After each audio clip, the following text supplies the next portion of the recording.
ദേ നിങ്ങളുടെ പെങ്ങള് വിളിക്കണം. അല്ല കാശ് ചോദിക്കാൻ വിളിക്കായിരിക്കും. ദേ കാശിന് എങ്ങാനാണെന്നുണ്ടെങ്കിൽ കൊടുക്കരുത്. ഉള്ള കാര്യം ഞാൻ പറഞ്ഞേക്കാം. ഹലോ ചേട്ടാ, ഞാൻ വിളിച്ചതേ ഒരു 5000 രൂപ കിട്ടിയിരുന്നെങ്കിൽ കൊള്ളായിരുന്നു. മക്കൾക്ക് ഫീസ് അടക്കാനായിട്ട് പൈസ തികയത്തില്ല. എടീ ഇപ്പം കുറച്ച് ടൈറ്റായിട്ടിരിക്കുകയാണ്.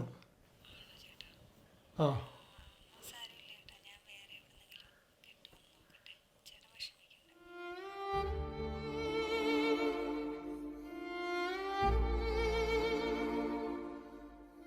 ആ ഞാൻ തരാം.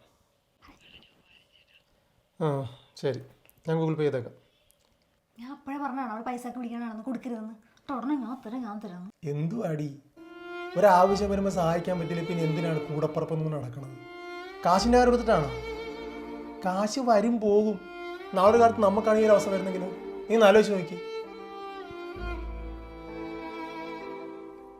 ആരും സഹായിക്കാനില്ലാത്തവരുടെ ബുദ്ധിമുട്ട് നിനക്ക് പറഞ്ഞാൽ മനസ്സിലാകത്തില്ലേ?